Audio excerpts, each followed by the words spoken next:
Whoa, buddy. Put that thing back in its holster. We haven't gone anywhere. I don't understand. Check out the MichaelDukesShow.com for information on how to get access to the podcast. Welcome to the party, pal.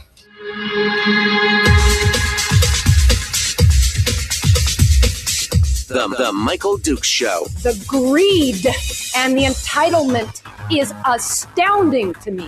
What more could you want from a low-budget radio program? This is a dumpster fire. That was just BS. It is time to get a new perspective. We know just what you need, and we've got just the cure. Open wide and prepare for a steaming hot cup of freedom. I just don't fathom it. The Michael Dukes Show, streaming live across the world.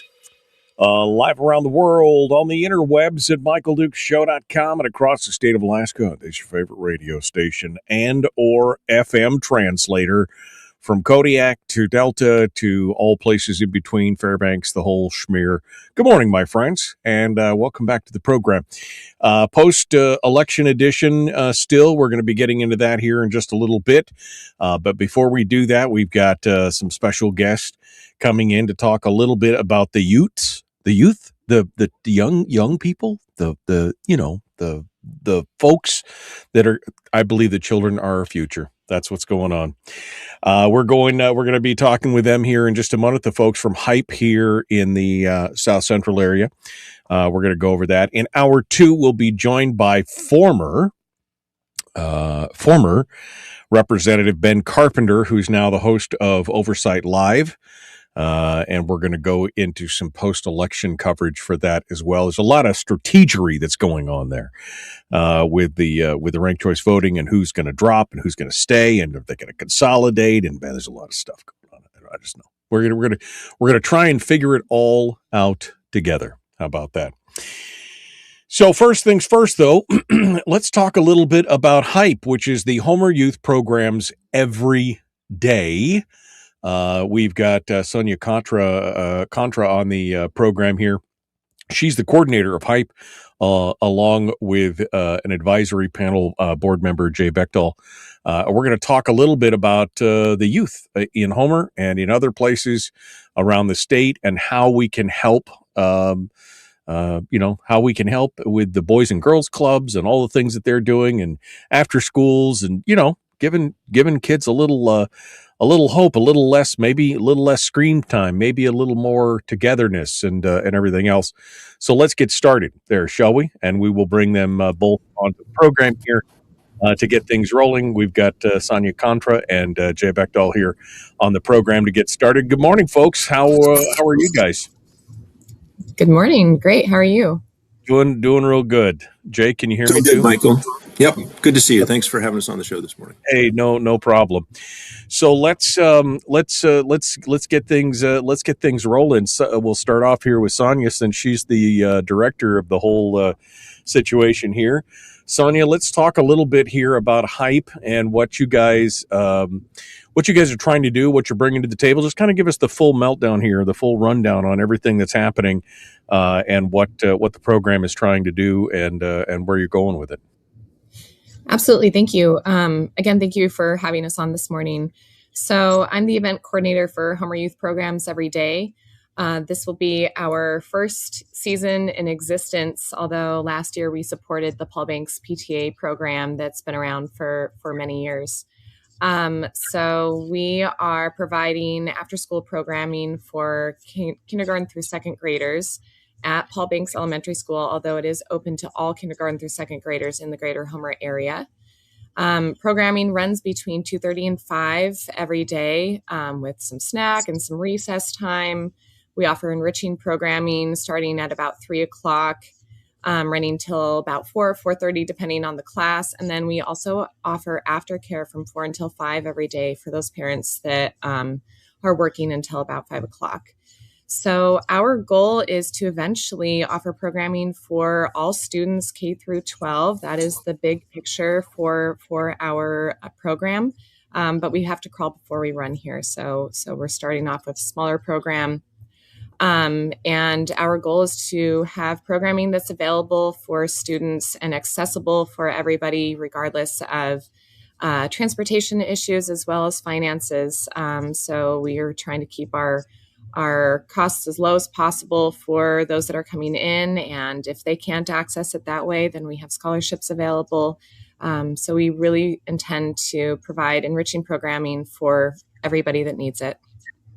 Right. And as I mentioned earlier, I mean, the problem in the community down here is that the Homer area doesn't have a Boys and Girls Club anymore. So now you guys are trying to pick up some of the pieces, right? That's what's going on, and trying to create something from whole cloth. Is that, from scratch, so to speak? Absolutely. So, so this was a program that was in existence, and the PTA, became a job. It was overwhelming for the volunteers that were putting the entire program together, and they want to be able to put their hard work towards other goals. And so that's where we stepped in, and with the vision to create programming for all students eventually, of course. And so this was a great opportunity for us to step in and help pick up the pieces from where they left off. So it was a very successful program, and now we're happy to come in and continue their legacy. Right. So it's, that's what we're here to do. That's what you're working on right now. Yep. Jay, as a member, you're part of the advisory panel. Is that what your position is, or what are you doing here with Hype? I don't know. Sonia called me this morning and said, you got to be on the radio at 6. And I'm like, oh, okay. I work. It's just part of the job description, man. Just be there. No questions asked. I work with Sonia over at South Peninsula Behavioral Health Services, also called the Center. But I also lead the advisory panel, which is a group of communities members that have come together over the last couple of years to really try and focus on the needs of the youth, the two youths in the community, so that we can make sure our community is stronger, make sure that individuals that are born and raised in our community want to stay in our community, make sure the families that are currently raising kids in our community have the resources they need to do that successfully. So my role is to just try and offer support and stay out of the way of the people doing the actual work, which is Sonia and many of our staff and volunteers. Right. And keeping things rolling. Sonia, you said that this started off with K1 or through K through 2 right now, right? So that's the beginning part. What are the goals and the stretch goals? You said you want it all the way. You're looking to do it all the way K through 12 or whatever. What kind of timeline are you looking at? What does the community need to do to help with this? I mean, what are we looking at timeline wise for something like that? Well, timeline wise, really what we need is we can move this project along a lot faster if we have the staff and the volunteers in order to do so. That's, the success of the program is really dependent upon the community's involvement. And that's why we refer to it as a network. So we really intend to have relationships with programs that exist throughout the community already and tie them into our program that exists currently and for what we foresee in the future. But our growth will be contingent upon the community's involvement. So what are you looking at specifically? What are you looking for, I guess, is what I'm saying. We came on here to talk, excuse me, a little bit about Hype and what you guys have done, what Planet Youth Homer has done in the past, kind of these organizations working together. So what is your exhortation to the public here in this situation? Do you need more volunteers? Do you need more help? Do you need more parents to participate monetarily, time? What are we looking for here in this gap here? Great question. We do all of the above. Yep. So we need people's physical time, volunteers to come in and offer classes to these kiddos. They can bring, skill sets or expertise that they want to share with the kids, or if they just want to hang out and play with Legos with these kiddos, that is absolutely welcome. If people want to be involved, but they don't necessarily have a special skill set or know what to share with the kids, we have curriculums that are pre-built that we can just offer somebody walking through the door that has the passion to spend time with these kids. So I'm absolutely happy to be creative. I think we live in a really creative place, and I love that. I want to integrate that for these children. So really, anybody who is excited about creating a safe space for children after school and wanting to spend time enriching their lives, we absolutely welcome any of those folks. And so I'm looking for people's time specifically to create more classes. The more classes we have to offer, the more seats we have available, and the more kids that we can serve. Right. The more, and of course, if they want to donate money to our program, we will also welcome that. Sure. Jay? Sure. And I think the big thing is it's really an hour a week is really all it will take for someone to come in, support Sonia's program, teach anything you're interested in. Like she said, I think that's the fun part. Really, an hour a week would do wonders. As far as financially, yes, Homer Foundation has a fund that they are running that helps pay for some of this. So if you're interested in donating, the Homer Foundation is one way of doing it. You can certainly go to our website and donate at any time. You can find Sonia and give her $5 and say, this is to help the program. Anything like that is helpful. We also need staff. So we have volunteers that come in and teach classes, but we also need people like Sonia who are coming in and doing administrative work, doing the background stuff to make sure that the volunteers can come in and do their stuff easy. So if you're interested in working with kids, stop on by and say, hey, I'd like a job working with kids. We can accommodate you there too. So give me some of the details here specifically, Sonia. This is all taking place right now currently at Paul Banks, right? Is there plans to expand to a different location, more centralized? Or, I mean, is this mainly where it needs to be? That's the first one. You're doing K through 2 right now. How many kids total does that currently serve? And your full goal is K through whatever. How many kids would you like to serve in the end? Give me some metrics here and some goals and where we're at and where we want to go from here. Well, we actually haven't started programming yet. Our program begins on the 31st of this month, and registration will be open on the 24th, which is this coming Monday. We're still building the program, but at the moment we have 3 classes available Monday through Friday, as well as aftercare from 4 until 5. Each of those classes can see anywhere from about 10 kids to 18, depending on the class. And so, each day we can take between 30 and 40 children, depending on the day and the number of seats that are available. And as long as we are able to create more classes, we can, of course, open more seats and accept more children.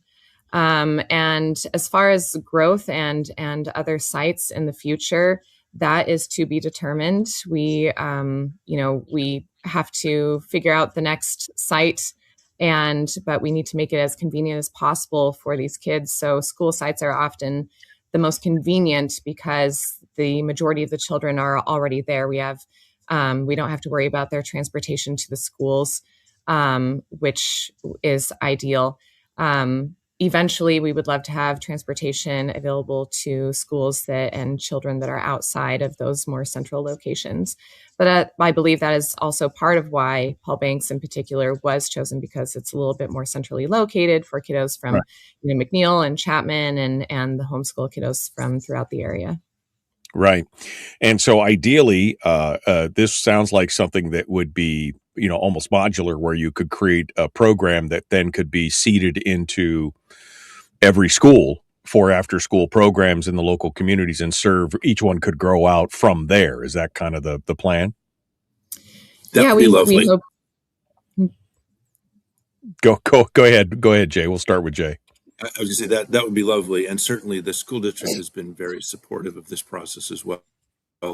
We do have a member of the state, or not state, excuse me, the borough on the advisory panel. Paul Banks has been very supportive of this process. The school district has been working with not only us, but Planet Youth for the last couple of years to try and do some of these things. The schools are a great place to do it. If that doesn't work, if the school sites aren't available, we are looking at other possibilities, and certainly something centrally located, big, with a lot of space would be lovely.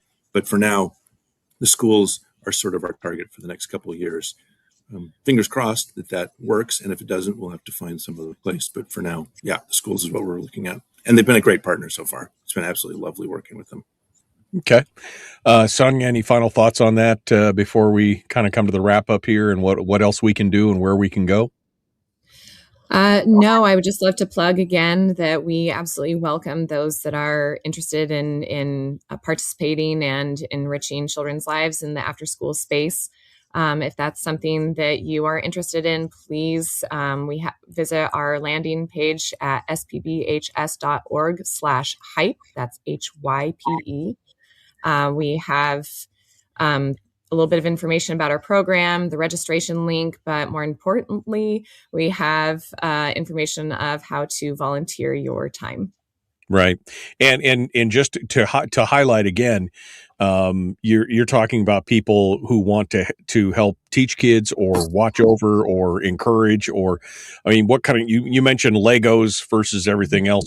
What kind of classes are you offering? Charlie asks in the chat room. I think that's a good, so people would be prepared for, you're offering these kind of classes. How can I help? Can I teach those kind of classes, et cetera, et cetera? Oh, sure. That's a great question. So we have a basketball class, we have violin, we have tutoring, Japanese, Spanish, Legos classes, outdoor adventures, nature art, arts and crafts.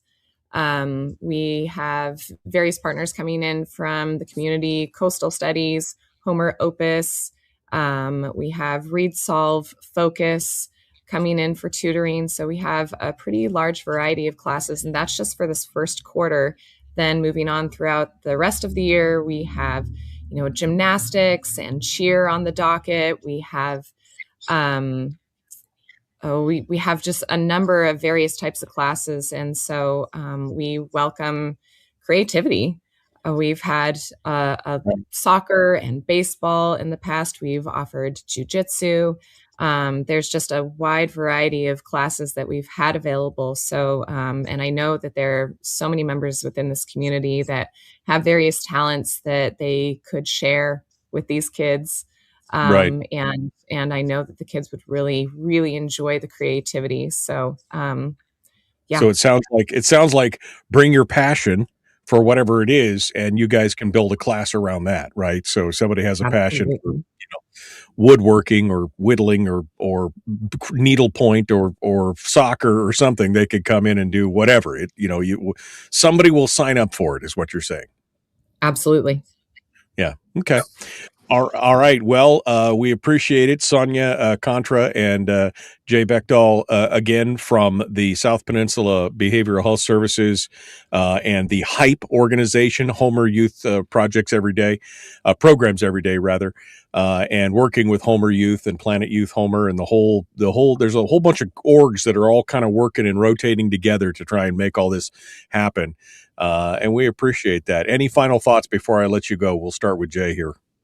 Yeah, thanks, Michael. Appreciate the opportunity. And like you said, this is a community organization. We are pulling in coastal studies, and someone from Bunnell is teaching an art class. I mean, it's really a community effort. And the more people we can get involved in this, the more our community strengthens, the more our kids benefit from it. And I think it's a great opportunity for anyone that's looking to do a little bit of anything to make our community better. So I really appreciate the opportunity, Michael. That'd be fun stuff for sure. Sonia, your final thoughts here. Yeah, just echoing what Jay was just saying. This really is a community effort. This is a Homer grown project. We want children to remain in Homer in the future and want to be here and want to raise their children here. And we all recognize this is an incredibly special space. and with a very talented pool of people. And we want to share those passions and those talents with our children. And, it sounds cliche, but the children are our future. And if we want Homer to prosper, well, then guess what? We have to invest in our children. And this is a space to do so. The after school space is needed statewide. 4 out of 5 children go without after school programming. And that is a statistic that's shared with the Alaska After School Network. And we want all children to have a safe and enriching space during the after school hours. Sound like there may be some grandma and grandpas out there who are looking for a little extra fun, a little extra help. They can share some stuff. If you got time, there's a way to do it.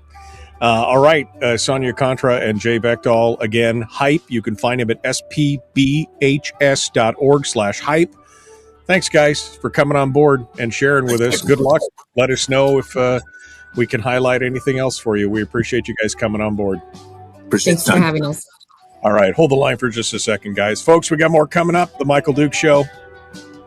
Common sense, liberty-based, free-thinking radio. Back with more right after this.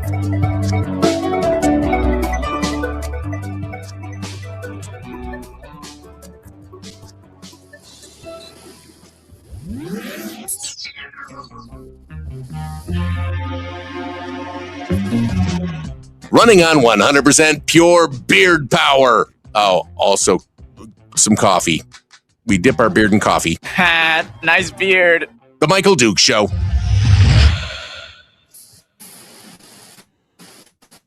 Okay, real quick in the break here, just one last bite at the apple with Sonia and Jay. Is there anything else that we missed or anything else we should have hit on? Or any final thoughts? I'll let you guys go. We'll start with Jay. He's got his hand up there. Jay? Yeah, I did see a comment in the chat about do you just let anyone come in?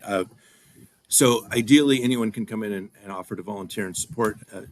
Our agency took over part of this project because we can do a full background check. Anyone that's coming in to volunteer or work directly with the kids will have to go through a full background check, which involves fingerprinting, running state database, and the Department of Justice federal database before they get to go in contact with the kids. So it's a good question, and I think a very important part of it. So that's volunteers and employees as well. Okay. Yeah, good point, I guess. So we're, worried about, again, if the children are our future, we want to make sure they're safe. So it's all good stuff. Good point there. In the chat. Yeah, that's one of the things that SPBH covers for that. Sonia, any final thoughts that I missed on anything you wanted to highlight more, or one? No, really just driving home that we would love to recruit more qualified people to come in and spend time with these kiddos. That's how we can expand. So more staff. All right. Well, guys, thanks for working hard on this, and we appreciate it. And keep us in the loop if you need anything else. We're always here to help spread the word. So thanks for coming out and being part of it today. We appreciate it. Yeah, great. Thank you so much for having us. All right. Thank you, guys. And good luck. Let us know how that goes. So again, Sonia and Jay, they're helping us out, helping out the kids and the youths out there in the community. And again, giving back. That's the important stuff. All right. Let's see. Now I got to shift gears. I got to shift gears mentally from, kind of kid stuff and all that. And now I got to go back to politics. Can we just go back to the kid stuff? I mean, that just sounds more fun at this point. This political stuff is making my head hurt. All right. Let me go back over here. Qualified parents with kids. That's the key. Well, yeah. I mean, I think the parents are absolutely. But some people need more help, or they can't get out there. The kids need, taken care of after school. There you go. We can all come together and help. All right. Let's see.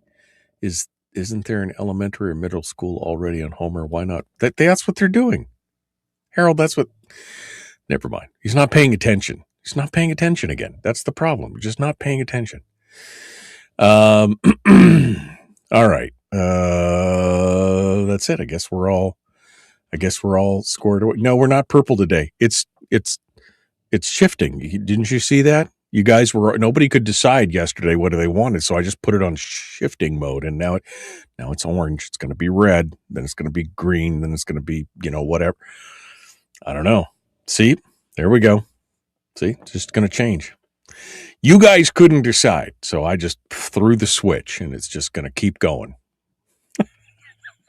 For those of you listening on the podcast, I have no idea what I'm talking about. I'm talking about the background. My background has got a throw light behind me that is throwing different colors. Anyway, yeah, I agree, Brian. Playing with Legos seems a decent alternative to doing end of month reporting. Those TPS reports are due on my desk in 2 hours. It'd be great if you could get them TPS reports done. All right. I'm serious about this political. It's just the primary, and I'm so over everything because now it's about it's going to get interesting. Now the whole thing is going to get super interesting because we've got a whole bunch of new strategies that are going to have to be implemented because of ranked choice voting and everything else that's going on here. And we're going to talk about that here in just a hot second. And then we're going to get with Ben Carpenter and see what he has to say on this as well. All right. Like, share, subscribe, ring the bell, do all that stuff. Let's get to it. The Michael Duke Show, common sense, liberty-based, free-thinking radio. Here we go.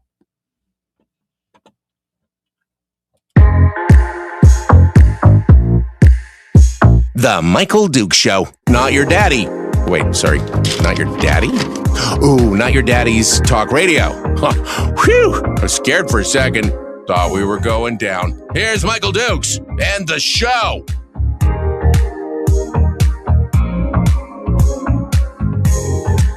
Okay. Continuing now.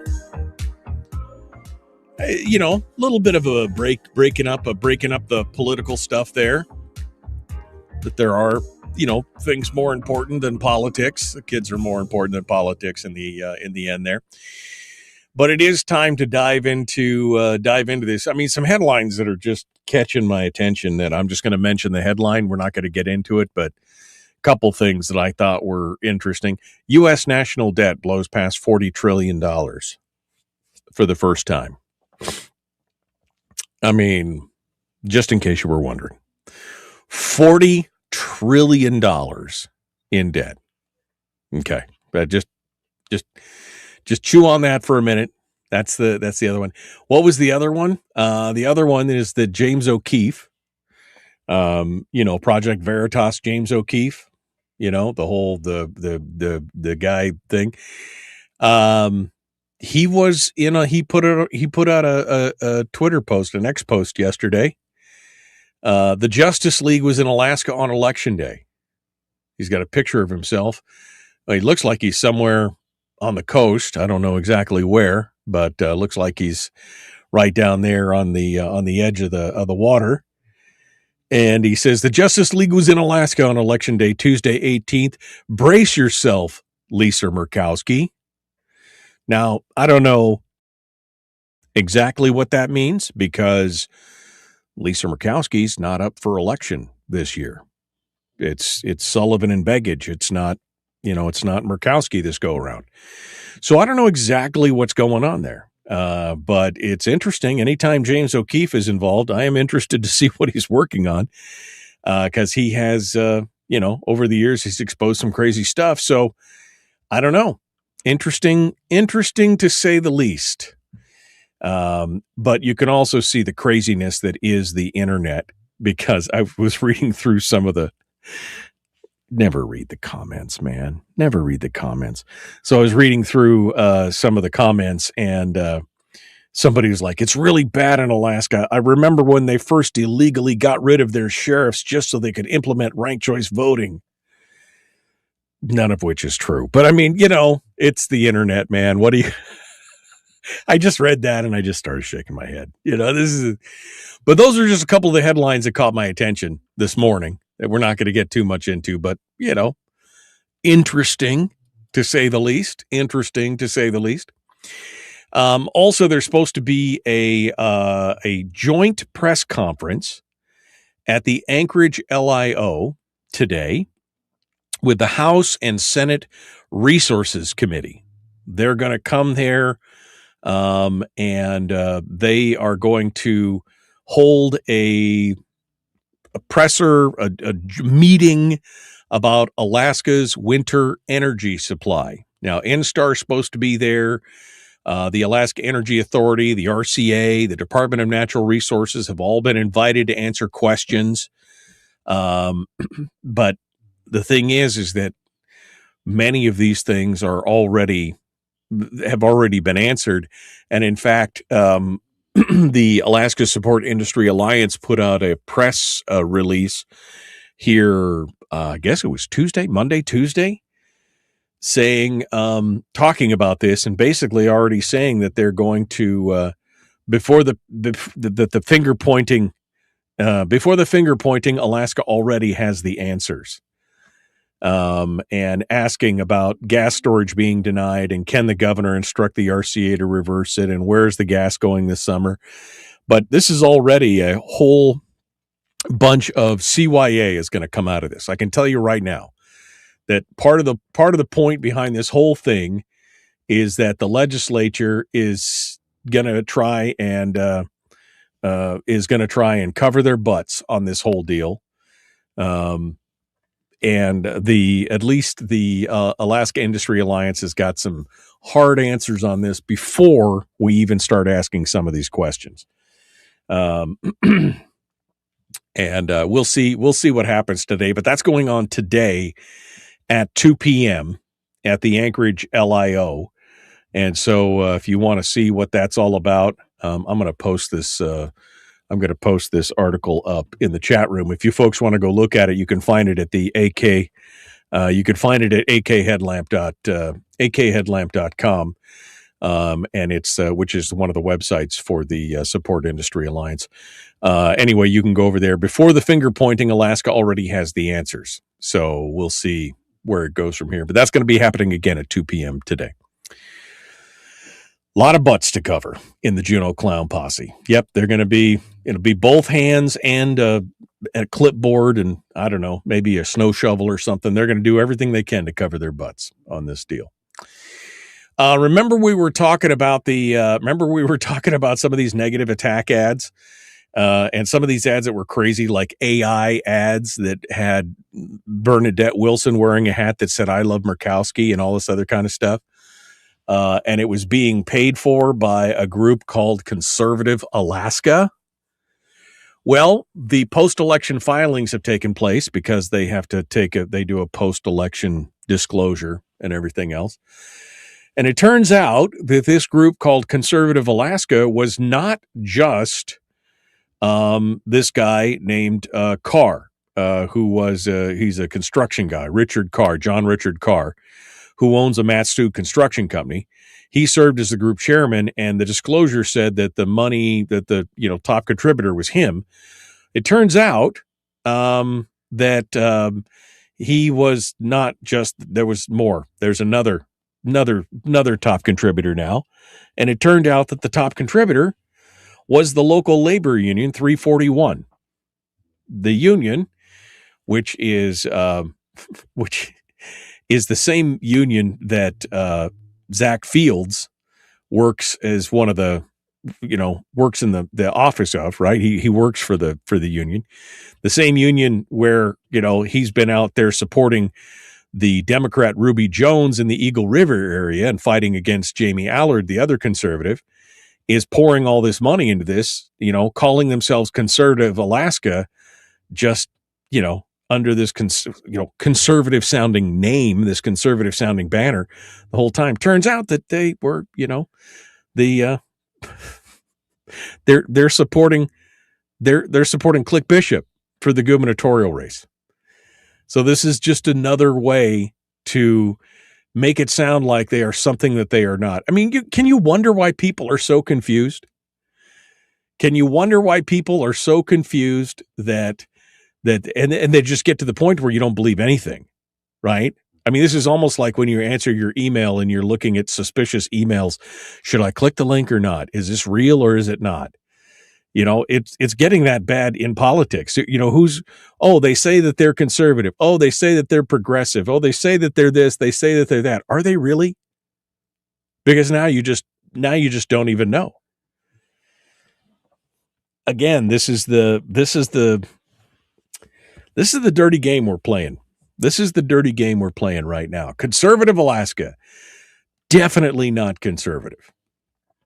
Which again was not shocking to anybody who did some analysis of it, but people who were wandering by on Facebook and saw the ad in the drive-by, paid for by Conservative Alaska, quote unquote, that was bashing on Bernadette. And again, if it's a legit attack where she had done something wrong, that'd be one thing. But this thing was completely making stuff up, like she was supporting Murkowski, when Murkowski was the one that crashed her event as Americans for Prosperity, unannounced, crashed the event. And then the activist from, I think it was actually from Project Veritas, the guy was the guy who was there asking questions. And Bernadette was like trying to just manage and get the thing out of her event, essentially. But they made it look like she was trying to protect Murkowski when all she was trying to do was get them out of their event because Murkowski had crashed the event to begin with. But that's not how they spun it. And of course, they even AI'd a hat to say that I love Murkowski. I mean, Bernadette worked for Joe Miller. She was on Joe Miller's campaign. She was actively fighting against Murkowski. If it was something that was true, we could talk about it. But this is just nutty. But this is the new political. This is the way it's going. And again, probably same as the old. There were probably people in 1933 that were complaining about the same kind of political shenanigans. It's just more sophisticated today than it was back then. Maybe that's it. Maybe there is nothing new under the sun. But here's where we are. All right, we got to go. We're going to be back with more. We're going to talk a little bit now about the potential for dropouts, consolidation, and more. That's all coming directly ahead. Then we got Ben Carpenter is going to be joining us in hour 2. The Michael Duke Show. Common sense, liberty-based, free-thinking radio. Back with more right after this.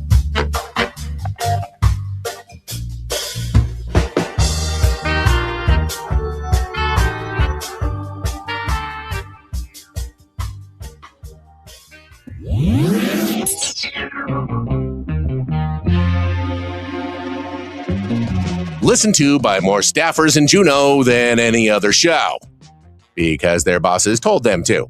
And after what they just heard, oh man, they're going to be pissed. You're a bad, bad man. The Michael Duke Show.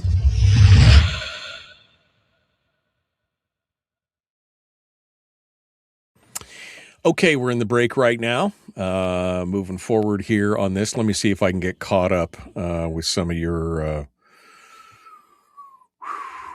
comments here.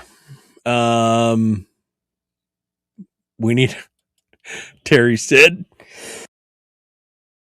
excuse me.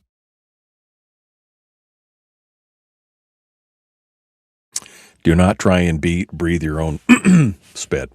All right. We need a fun day show, MD. Burnout is upon us. Yeah, maybe we should just do a fun day show here one of these days. I mean, I try and think that maybe Firearms Friday is that way for me a little bit. But there we go.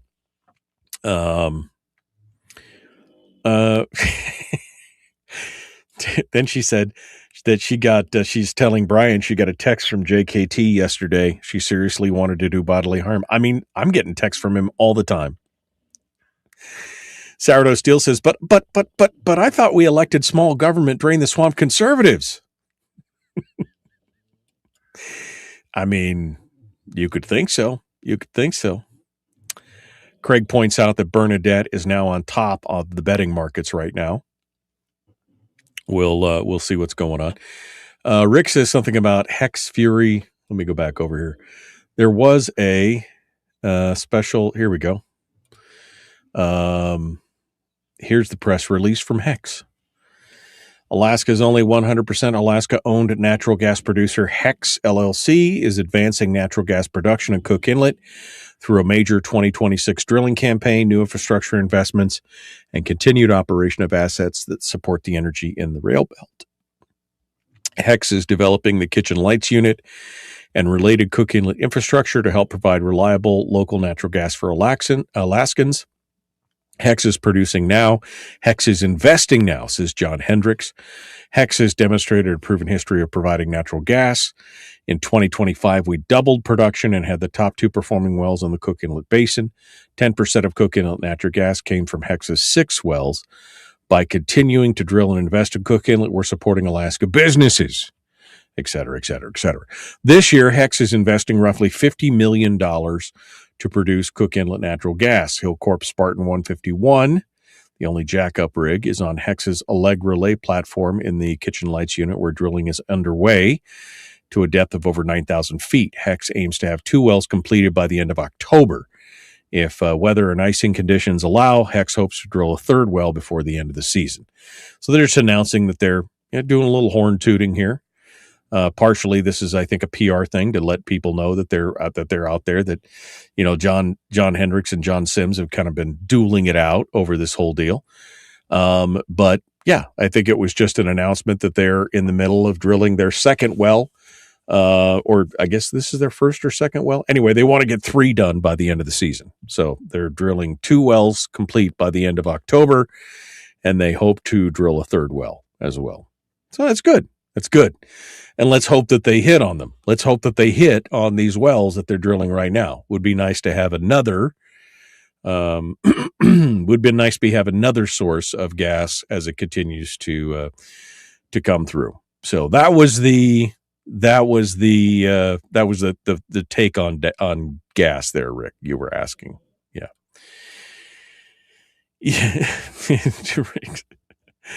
This is Rick says, yeah, that's the problem. He and Sims.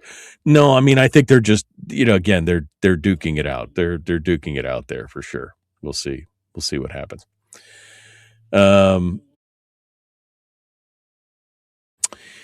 Let me go back over here. See what you guys have been saying.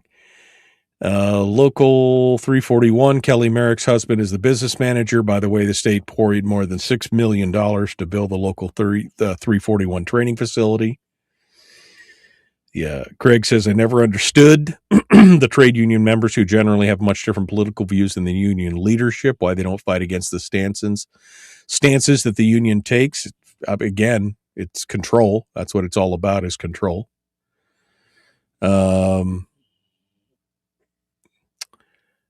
Let's see, dropouts and consolidations, more education talking. Heather McElwain is in the chat. I'm hoping for some advice. I hear people are going to drop from my race. Should I stay in? Well, it's a good question, Heather. Which race is? What's your district race again? Remind me. And we'll take a look, and we'll do some analysis here live on the air if you'd like. Remind me of where your district is, and we'll talk about that real quick. Going through here. I just read an explanation on ranking the red on 907 Honest Facebook page. If you've read it, I'd like to hear your opinion. I have not read it, but I will go take a look at it real quick. Honest 907 face. I'll take a look. We'll see what it's all about. They actually responded on the James O'Keefe thing. That's interesting. Here we go.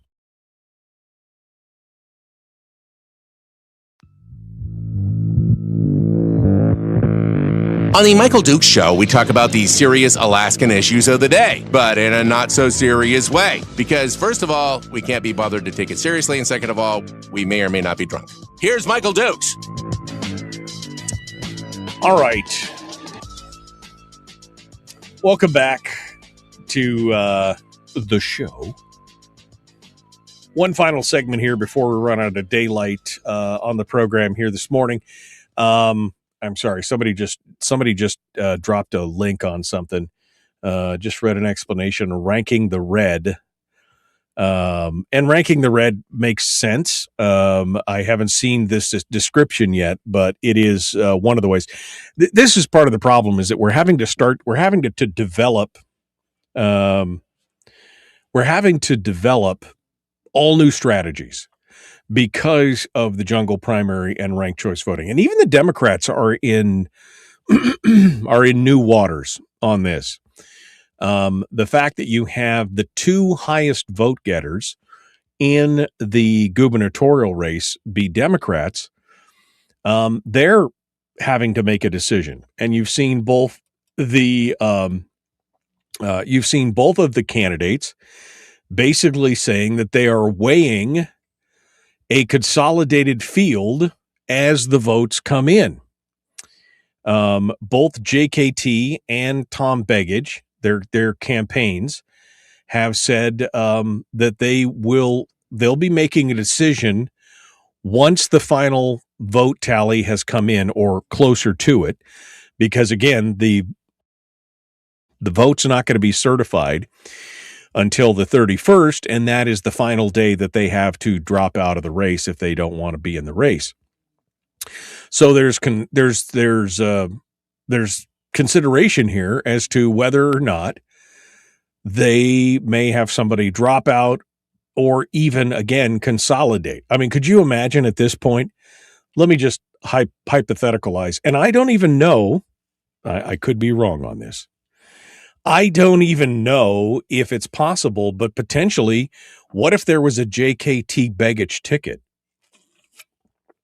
What if they decided to consolidate the two campaigns in that way? Now, I don't even know if that's legally possible under ranked choice, all the permutations of ranked choice voting, but that would be the ultimate nightmare right there. I mean, really, that would be, could you imagine? But even if they just dropped out and there was only a single candidate in the race, let's just say hypothetically, JKT's got more funding and horsepower at this point, more money on hand, et cetera, and Begich decides to drop out, which is not guaranteed at this point. But essentially what that means is then currently Treg Taylor, who's in fifth place, would then move up. And then you would have three Republicans duking it out against a single Democrat. And we know how that turns out.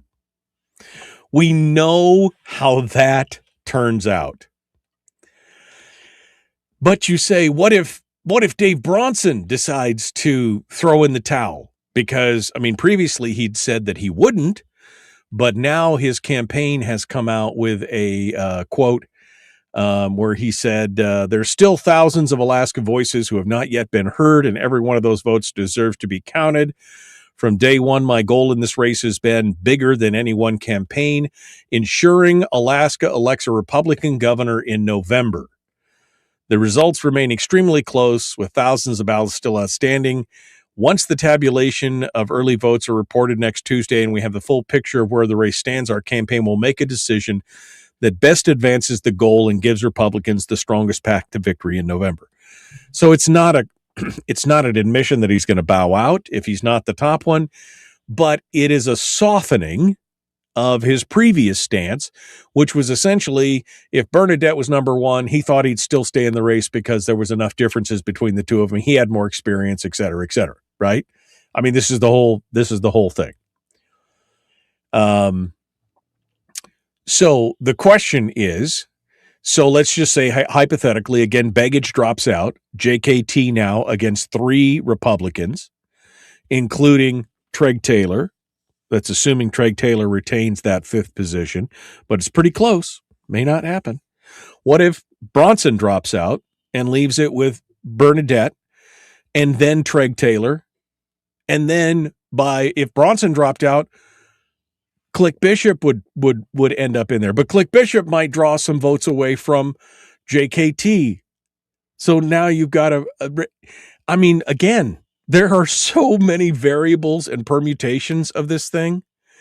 as to what goes on. What happens if in the final vote count with the early voting, Click Bishop edges out Treg Taylor?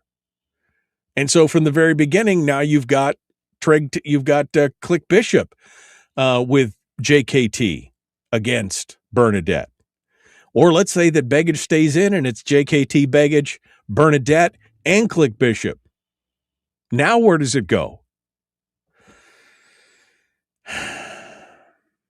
I just don't know.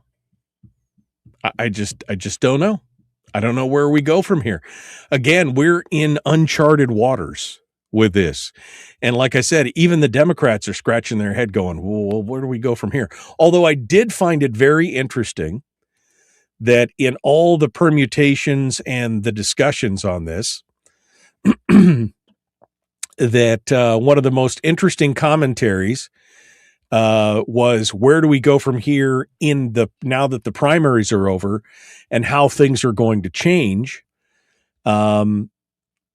That the campaigning is probably not going to change. Art Hackney was quoted in the race. It was quoted in the paper a couple times, the ADN, on this article talking about who's staying, who's going.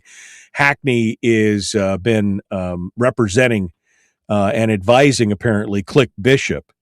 He's worked in the days for a campaign group that's been supporting Click Bishop. He said Bishop's supporters encouraged a lot of early voting. He expects him to come up in the polls here before when they do the next count on Tuesday. But Hackney said this at the end of the article, which I thought was telling. I guess I would say. While the primary season mostly saw positive campaigning focused on name recognition, Hackney said the race leading up to the general election could have a very different tenor as opposing sides highlight the candidate's flaws. Quote, I think there's an awful lot of ammunition that has been held back that is suddenly going to be used, that's going to come into play by Democrats against both Bernadette and in a bigger way against Dave Bronson. This will be one hell of a firestorm going into the general election. Buckle up, Gertrude. Buckle up. This is, I mean, again, it was pretty mild in the primary, but now it's the general. And if when he says the Democrats, I think you'll probably also find that probably Click Bishop will probably be part of that murderous campaign, that the ammunition that's been held back will suddenly let fly. I don't know what the answer is, man. I wish I did. I wish I could tell you, but we just don't know. It's all going to be contingent on what happens as the vote count comes in here before they finalize this last vote. We'll see where it goes. All right, we got to continue. Hour 2 dead ahead. The Michael Duke Show. Common sense, liberty-based, free-thinking radio.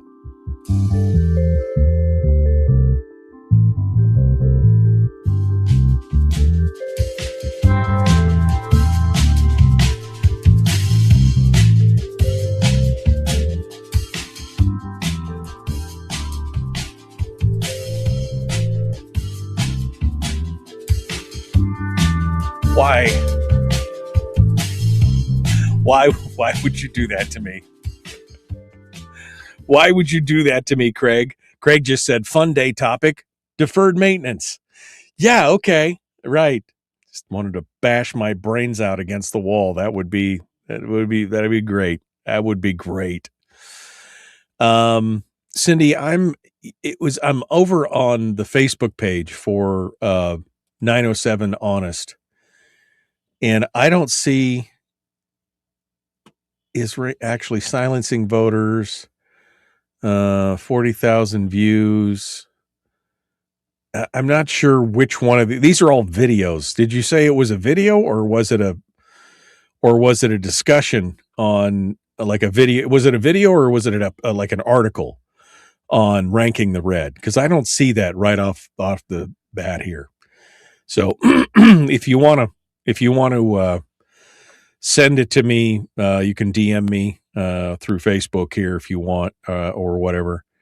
But I'm scrolling through here and I don't see I don't see it.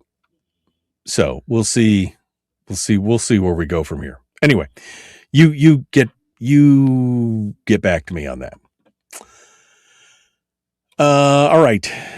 That was Cindy's comment. I'm just scrolling through here real quick.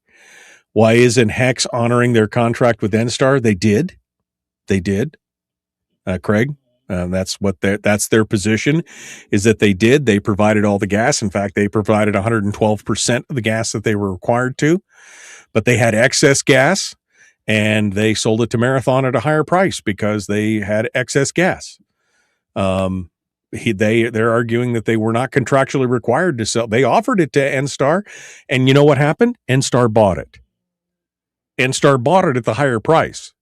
That was I don't know if you missed that. That was like one sentence at the end of that whole story, which I thought was the most interesting, was that essentially NSTAR bought the gas under protest at a higher price.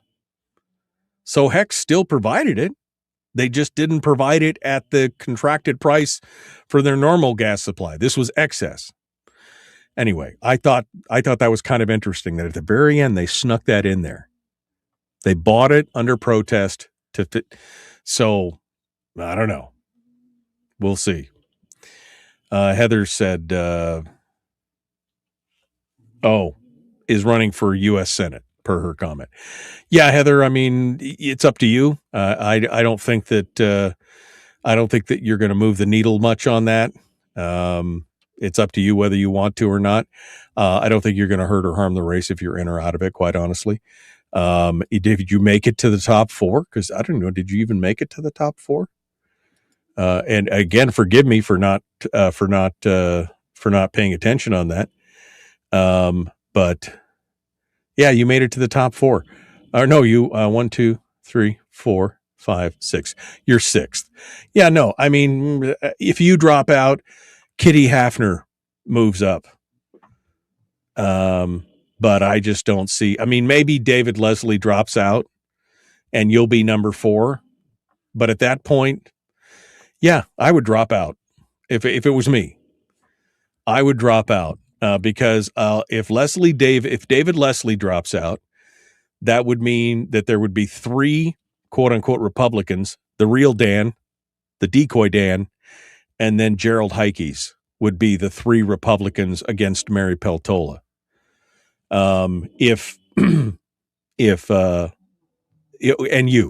sorry, the real Dan, decoy Dan, Gerald Heikes would be the top 4. And then if Heikes drops out, then you would be there. So you could drop out. You could put Hafner up against it. I mean, Hafner's not going to drop out, which would be interesting because that's what was part of the spoiler of Mary last time was the Hafner thing. All right. Anyway, I don't know if that helps or not, but thank you for listening and thank you for coming on board. Okay. Let me get over here, and get with, Ben Carpenter, because today's just a hot mess. Hello, my friend. How are you doing today? How's life treating you? Good morning, Mike. It's doing fine. It's doing good. You're all ready for the post debate analysis and everything else. Yeah, I suppose. Wow. Okay. Like that enthusiasm is catching. Some of my predictions came true and some did not. Yeah. So well, you know what, Ben? I'll be honest with you. I've just quit predicting at this point, especially with this ranked choice stuff. Like, the whole thing here, we're just going through just the governor's race. Does Begich stay or does Begich go? Does Begich and JKT combine? Can they consolidate their tickets? What happens then? Does Click beat, does Bronson drop out? And then that brings Treg up. Or does Click beat Treg beforehand? So now it's so confusing. It is so convoluted. Not the mechanism of I got to vote for 4 people, but the aftermath and the fact that we have to wait this whole time and everybody's on pins and needles. And it's exhausting, man. It is just exhausting. But we'll get your takes. We'll get your take on this here this morning and see what you have to say about it. Hopefully I appreciate you. I appreciate you coming on. Thank you for being here. So let me click the actual right button here. All right, we're going to continue. Ben Carpenter is our guest. The Michael Duke Show.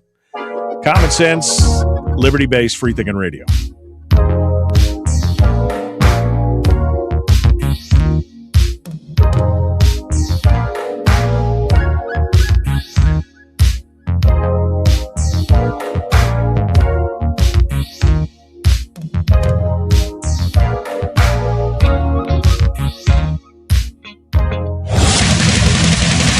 Whoa, buddy. Put that thing back in its holster. We haven't gone anywhere. I don't understand.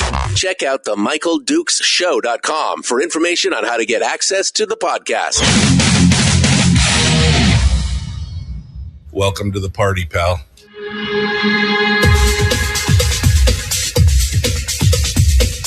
The Michael Dukes Show. The greed and the entitlement is astounding to me. What more could you want from a low-budget radio program? This is a dumpster fire. That was just BS. It is time to get a new perspective.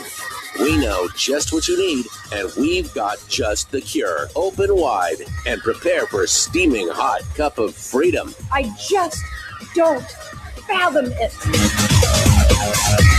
The Michael Dukes Show, streaming live across the world. Live around the world on the interwebs at michaeldukeshow.com and across the state of Alaska on this, your favorite radio station and or FM translators. Thank you for coming on board and being part of it with us today. Thursday edition, post-election Thursday edition. And today we are being joined, as we have been over the last few months, by Ben Carpenter, former representative from the Nikiski area. They're now the host of the show Oversight Live. I was a little surprised. I thought Oversight Live was going to go live last night in some post-election coverage, but I mean, maybe it's just we don't know. So we're lucking out and having him here on the program for post-election coverage. Although he didn't sound super excited about it when I talked to him here just a second ago. He was like, I guess we could talk about it. I mean, I feel the pain, man. I feel Ben's pain. Let's bring on Ben Carpenter here on the program as we get started today, and we'll see how much pain he's actually in. Hello, my friend. How are you doing? I'm doing very well, Michael. I am not in any pain. It is just an interesting experience to watch the post-election drama. I think that's the best way to put it, right? I mean, yeah, I mean, it's exhausting, right? That's what we were just talking about. You get to the point to where you're like, there's so many permutations of what could happen. And it's the uncertainty that exhausts people. I think that's the thing. It's not like one person, one vote. We get to decide within 2 days. We've got it, 3 days. It's all decided and everything else.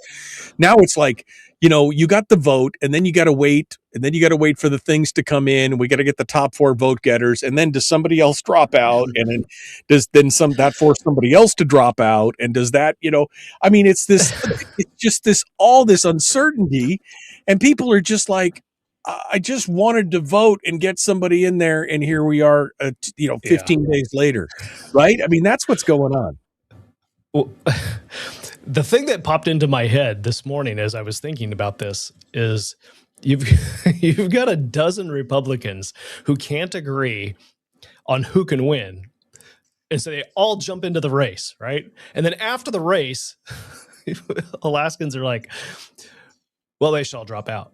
So our expectation is 11 of them are somehow going to agree to quit. Like, right now they're going to quit. Recognize you misunderstand what it means to be Republican, evidently. Yeah. Like, this is not going to happen. This is not the environment that we live in. You're not going to have 11 people who couldn't agree who's going to win to suddenly agree to drop out. Right. It's not going to happen. No, and what was interesting is that I think even the Democrats got caught flat-footed on this a little bit, because you saw it early on. JKT was the outside dark horse.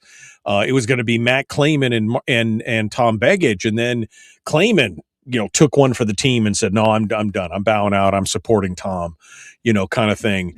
And so it became this, Tom Begich is going to be the one and done. There were some other independents in there, but nobody that had the horsepower. And then JKT kind of come from the outside. And I think they were all a little shocked that the top 2 vote getters, even they were like, whoa, what do we do now? It's like the dog that was chasing the car. We cut the car. What do we do now? Yeah. And even there, JKT was hungry. He was communicating leadership. He's being what people gravitate towards, right? My sense was Begich was kind of, hey, you know what? It's my time. I'm Begich. Right. I deserve it. Now is my time. That's exactly it. Right. So yeah, I think that on the Democrat side, they're obviously it was 2 different camps, and they got surprised, but now they're going to work together better than 11 Republicans are going to work together. And that's how you have to look at it, because with this system, you can't just have the next in line say, okay, I quit, and then the problem's solved. The next one bumps up. And so what's the incentive then? They're like, oh wait, I could be governor now. I'm in the top 4. So why would I quit? I mean, this is bonkers, right? The purpose of leadership is to simplify things. It is to communicate simple truths simply. It may be a complex truth. It may be hard to understand, but the leader tries to simplify things down to as a simple a manner as possible to communicate and to find agreement and move forward with a plan, right? Simple plans work better than complex plans. So for the Republicans, we've got a humongous problem. You've got 11 personalities, and you want them all to agree to quit. They couldn't agree to win. You want them to agree to quit? Right. That's not what we want. We don't want Republicans agreeing to quit. I've often framed this as a problem of philosophy, right? Democrats, progressives, they're very much a kumbaya. It takes a village, esprit de corps. The needs of the many outweigh the needs of the few and the individual, and all. And on the other side, you've got the conservatives, whether they're Republicans or libertarians or independents or whoever, who are just rugged individualists. I just want to be left alone. I just want to do my own thing. They don't play well with others, and that is part of the divide here. That's part of the problem, is that you've got a bunch of rugged individualists who don't play well with others, who just they think that their way is the best way. They can't work together. But at the top of this whole thing is the problem with, in this example, the Republican Party. They are supposed to be the club that everybody's a part of, that's going to kind of bring the rules together and not necessarily dictate from on high, but at least show some leadership and encourage and maybe shame a few people into saying, look, dude, you don't have a chance in hell. Why don't you step out so we can focus on somebody who could actually win, right? I mean, that's not happening in the party. And it's not happening. It's just not. This party is useless. It's a mess. Yeah. Why it's even providing bother? leadership? Yeah. Why even bother? Yeah. So, I mean, part of the problem is the structure that we have now, which is the ranked choice voting piece of it. Part of the reason that we have ranked choice voting is because the Republican Party and the primary system that we had before was very parochial, very controlled by a handful of people, and others who are tired of dealing with human relations just checked out and left. And so you've dwindled this party down, diluted it down to whoever's left over, right? So I've been saying for years and years, ever since I started getting involved in politics after retiring from the military, was we got to increase the pool of people who are participating here. We need fresh ideas and fresh blood in this political process. And you've got the majority of the population, the majority of the voting population is outside of the political party, Republican Party, right? There's more independents and undeclareds and all that than there are Republicans. And so that is the reality for this next stage in the election, is those people matter. Like, that's where the majority of the votes are going to come from. you can say that the Republicans need to get united, and I agree that they do, but the election is going to turn on how many of the independents and undeclareds in this state, the ones that have thrown their hands up and said, I'm not going to participate with party politics anymore. To heck with all of you crazy people, right? Right. Exactly. It's outside the party that's going to determine where the largest number of votes come from. So whichever candidate you've got in this race right now, from a Republican, from the right of center position, right? Whichever candidate is going to resonate with those voters and can still keep the Republicans in the fold, right? That's who's going to beat the Democrat. That's just the reality of the battlefield, the reality of the environment that we have in the state. You can't come from a conservative perspective and say, oh, the strongest conservative is going to win, and that's who I'm going to back.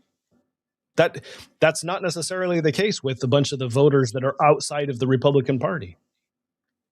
So that's my problem, is that I see the front runner in this race is dogging non-conservatives in the primary. Like non-conservative legislators, non-conservative voters. You're like, you're alienating the very people that you're going to need to win. Yeah. No, I don't think that bodes well for the general election. Yeah. You got to reach in now that you have to change your mindset, because before, when we had closed primaries, it didn't matter. You could bang on the, you could bang on the middle. You could bang on the left. You could, you could demonize anybody you wanted out there, as long as you were feeding the red meat to the closed primary loop and just the party members, you were fine.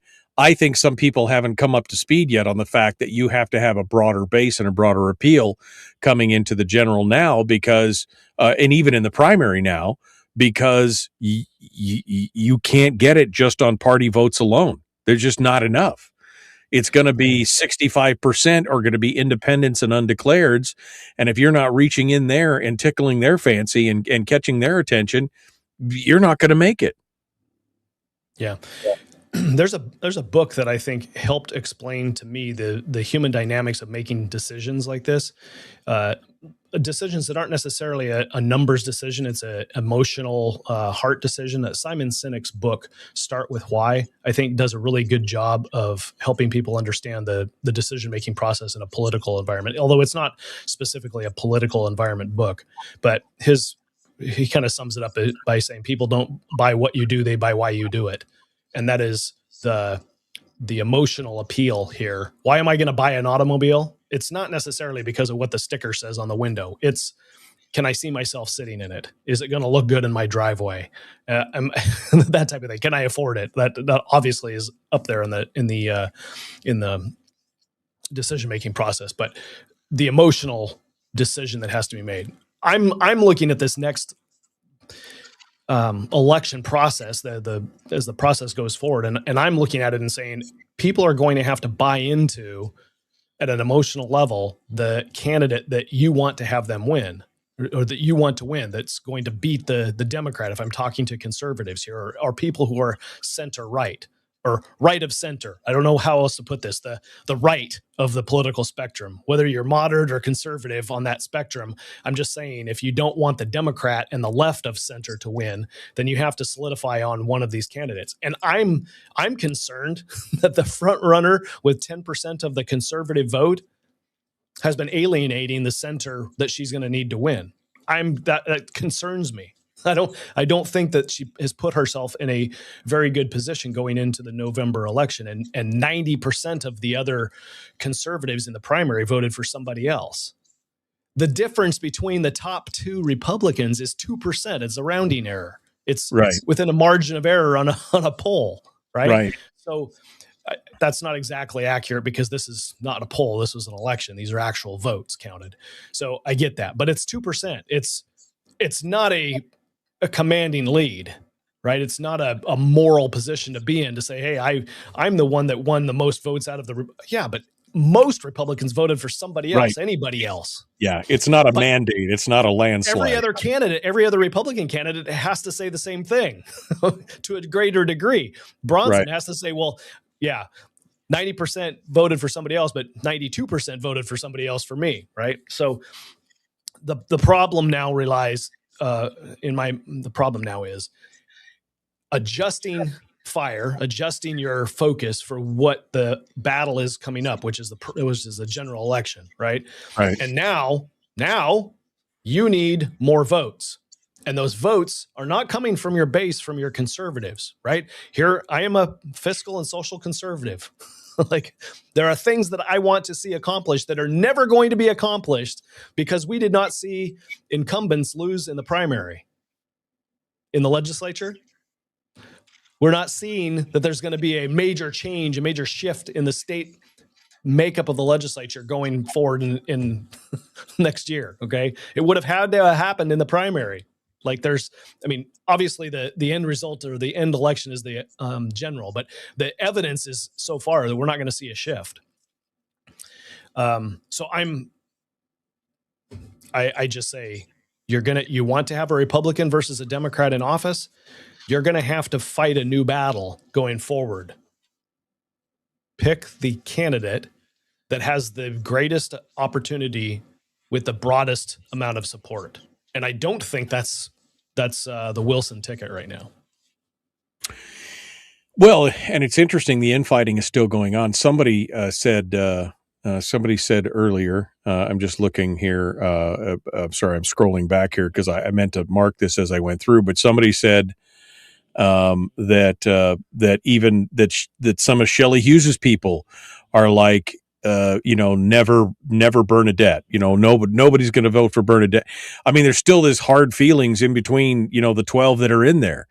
And you're right. We've got to stop looking at this from an emotional viewpoint. Most people vote on an emotional basis. We've got to be strategic with the ranked choice voting. You may not like it, but you should work within the framework of the rules of the game that you've been given. And we've got to vote for somebody and by the way, not just vote one and done, but rank the people that you want to see potentially move into this position, right? I mean, that's kind of where we're at right now. I guess there's two truths that are staring me in the face. Number one truth is that 11 Republicans are not going to drop out. That's not going to happen. The second truth is Republicans and conservatives in general are not going to rank in large numbers. So we are at a disadvantage in that regard going forward, that people who are ideologically opposed to the ranked choice voting are going to abstain from participating in the process. And that hurts us in winning the next election. Right. Yeah. So it is similar to saying, you know what? I want to play kickball on the field, on the playground. All we've got is a basketball. So you're either going to play basketball or you're going to stub your toe when you try to kick that basketball. It's going to hurt. Right. You got to recognize that this is the field that you've got in. So do good, do the best that you can within the ranked choice voting, win in ranked choice voting, and also support repeal of ranked choice voting so we can get out of this nightmare. Right. Well, this is how Peltola got in the first time, right? All the Palin, nobody wanted to rank the Republican, Palin to Begich or Begich to Palin. That's how Peltola ended up in office, is that everybody wanted to be one and done, exhausted ballots. You've got to play the game, folks. You've got to play the game. It's the one, you may not like it, but it's the one you have. It's going to be interesting. We're going to continue on here. Ben Carpenter's our guest, The Michael Duke Show. Common sense, liberty-based, free thinking radio.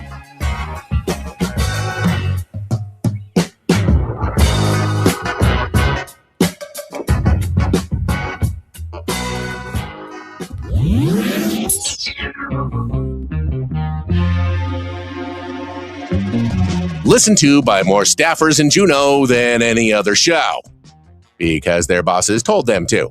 And after what they just heard, oh man, they're going to be pissed. You're a bad, bad man. The Michael Duke Show.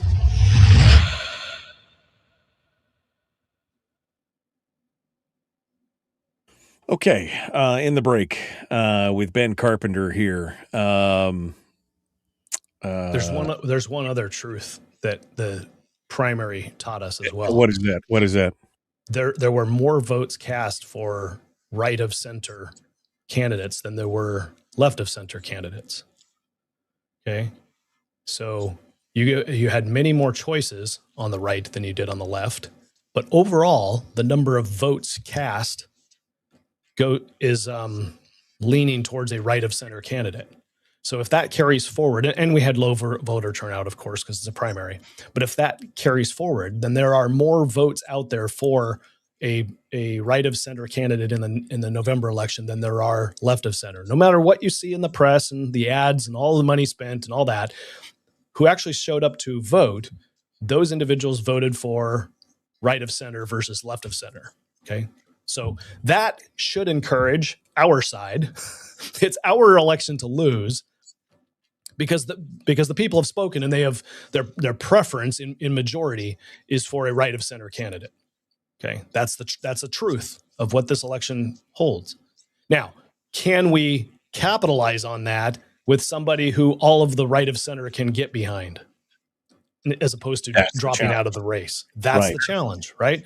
So I hate to say that if you go and bloody people's noses at the beginning of the year, expecting their support at the end of the year, that's hard for people to get over. Right. It seems like, and this is again more 10,000 foot view, I guess, but it seems like ranked choice voting was almost tailor made to screw the right of center conservative vote, because again, philosophically, we don't play well with others. We know that. On the left-hand side, they're more kumbaya and come together. And this ranked choice voting seems to just be the perfect vehicle to split that vote up. And because we were doing it to ourselves you remember, I mean, even back in the day, the regular old pre-ranked choice voting days, there'd be a primary and you get 5 Republican candidates in the primary, and they would beat the absolute shit out of each other. I mean, for everything, and then when it was all said and done, oh, okay, so Johnny was the winner. We all get behind Johnny. Wait, you said Johnny was a scumbag. Doesn't matter. Johnny's our guy now, right? We even saw that then. The Democrats have never been that way. And it's not like they don't have it in them to do it, but it's just, just a difference in philosophy. And I don't know. I don't know how to overcome that. Because that's what we need to do to win in the RCV environment, is that we need to come together and get behind a single candidate instead of, now that doesn't mean you don't rank the rest of the candidates, but you find the one candidate and then you play the game to get through this. Yeah. One of the things about leadership is some people can think that leadership means you're in charge. You have to be in charge, and it has to be your way, right? And so that leads to 11 candidates thinking, well, I'm going to lead, and I'm going to be the one in charge, and everybody's going to support me, and we're going to move forward. But who's following, right? So good leadership is also good followership, and I think that is what's missing in much of our Republican Party politics is good followership. It's also true that we don't have good leadership, good expression of vision and follow through. So we need both. We need good leaders. We need good vision and good communication, and we need good followers. We can't get anything done if nobody's following. That's what the 11 represent. They're the followers at this point, right? So all of the 11 are going to quit and support Bernadette, and that's the way that we're going to win the next election? Or all of them are going to quit and support Bronson? What is it that we're trying to accomplish here? I think Bernadette has alienated the center. So I don't think she's the strongest candidate for winning in November. We'll see what the count looks like here next Tuesday. Bronson's going to make a decision then, they say. We'll see where it goes from here. All right, Ben Carpenter, our guest, The Michael Duke Show. Common sense, liberty-based, free-thinking radio. Like, share, subscribe. Ring the bell, if you would. Only 20 of you have liked us. Why? The Michael Duke Show. Not your daddy. Wait, sorry, not your daddy? Ooh, not your daddy's talk radio. Whew, I was scared for a second. Thought we were going down. Here's Michael Dukes and the show. Okay, we're continuing now. Ben Carpenter, our guest, the host of Oversight Live. Ben, are you gonna do a show on this? Are you gonna get down into the nitty gritty and disassemble all this stuff and do a show on this here this week? I am trying to keep my focus on the legislature. There is if I understood social media announcement, there is going to be a legislative meeting between two resources committee. Joint today. Resources Committee today. So maybe we'll focus on that. I don't know. Maybe they don't have anything important to say and it would be a waste of my time. I think that's going to be a CYA. I think that's going to be an entire master class on CYA, I think is what you're going to see today at 2 p.m. That's just me. If you haven't read the Support Industry Alliance piece on it yet, you could see that everything that they're going to be asking, all those questions have already been answered. And anyway, it'll be interesting to watch. Let's talk to me for a minute. We've banged a lot on the Republican side of the thing right now. Talk to me a minute about the Democratic side. Like I said, I think they were a little surprised. I think the Democrats were a little surprised by what happened because they expected a certain outcome. And like you said, JKT rode it hard from the outside and came in this photo finish. And I think they're shocked, quite honestly. Walk me through your thoughts as you watch this and the reactions and how they're scrambling a little bit now as well. Give me your thoughts on that. Well, it's interesting because I think from the left perspective, the unions, organized labor within state government is is mostly calling the shots there. I don't think it's the Democrat Party as much as people might think. Similar to the Republican Party, it's fairly milquetoast.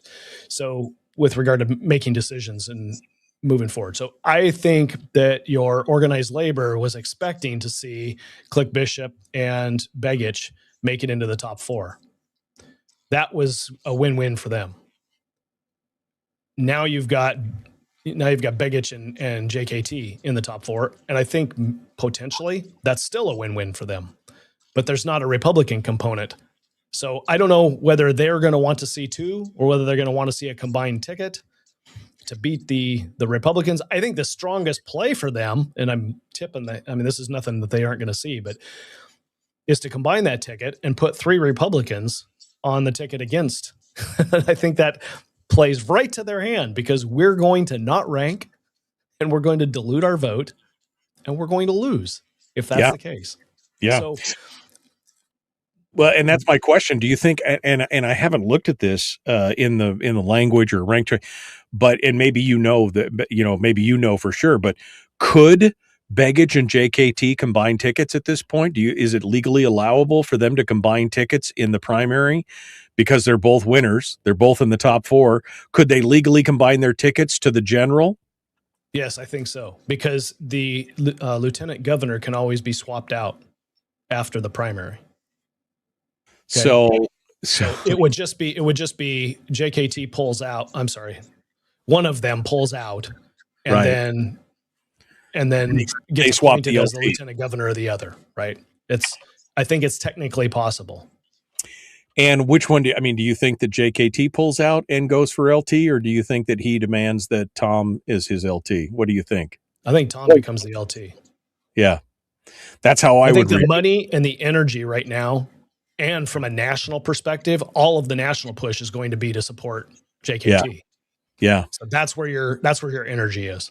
Yeah. So that's what I would expect. A JKT as the governor and Begich is the lieutenant governor. And I could see that they're already thinking about this. This is you can read between the lines in the articles and everything else. You can already see that this is the direction that they're going.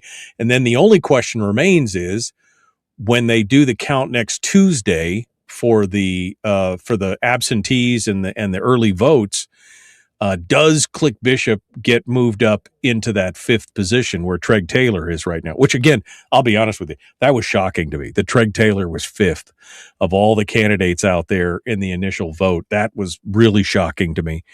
But it's only a 0.5 percentage point between Click and Treg. And so if Click becomes number 5 and Begich joins JKT, now you have a joint ticket with 40% of the vote. and you've got Click Bishop in the tail end on the bottom as a Republican, oh man, I don't know if it's over there, but it's going to be hard. One of the blessings. One of the blessings that we have right now is that we don't have what you would consider a traditional rhino Republican in name only. That's more Democrat than they are Republican. We don't have that. Okay, you put Bishop in there, and then you have that. And I would also argue that is exactly what the establishment within our state government would like to see. So, to the extent that the Republicans could prevent that from happening, that would be best case scenario for us. If you don't want to see a return to a defined benefit pension, if you don't want to see the legislature able to spend from the permanent fund corpus, if you want to see some sort of a pipeline move forward, at least an opportunity for it to get built, then don't play into that hand right there. Right. So Bronson does not need to drop out. No way. Yeah. Leave these two and rank the conservatives. That's how you win this election. You rank the conservatives. And I'll live with obviously I'll live with the result, but you can't. This is what I'm trying to say. In the primary, and what is likely to happen in the general, is there's going to be more votes for a conservative candidate than the left-leaning candidate, as long as the candidates resonate. So with ranked choice voting, you can vote your conscience with one and rank the other, as long as you're ranking the conservative, and it weighs out. One of those two conservatives is going to win because there's more votes for the conservative side, but it requires everybody to rank in this ranked choice voting piece. You don't have to rank the Democrats, because if you rank a Democrat third, by the time that vote by the time that round comes around for your ballot, the two Republicans are already eliminated. So it doesn't matter, right? So just rank the first two Republicans and be done with it. You got 2 votes to cast in the November election. Cast them both for Republicans. Right. For conservatives, Republicans. Well, no, you've only got 2 Republicans in the race right now. Right. But I'm saying, yeah, if for example, the example I painted earlier, they combine tickets, Click Bishop moves up into 4th place, then you just rank the 2 conservatives, right? Yeah, not the rhino. That's a true statement. What I am suggesting is that you just leave it the way. Oh, I follow what you're saying. We don't have control over whether the top 2 combine, right? Exactly. So if Treg Taylor comes in, then you're voting 2 of the 3. Yeah, no, exactly. And if it's Treg or if it's Click or whoever, you're still only voting the top 2 conservative candidates, the 2 that have the chance of actually striking and making it happen. But again, we don't have the control over it. And I think this is part of the frustration, right, Ben? I mean, this is part of the frustration, is that there's so many levers and bells and whistles, and it's confusing and it's frustrating. And I think this is why people are just kind of throwing their hands up in a lot of ways. It is true, but we do have to clarify that if there are 3 Republicans, then you need to rank all 3. You do. Because at the end, because the last 2 standing would be the Republican and the Democrat.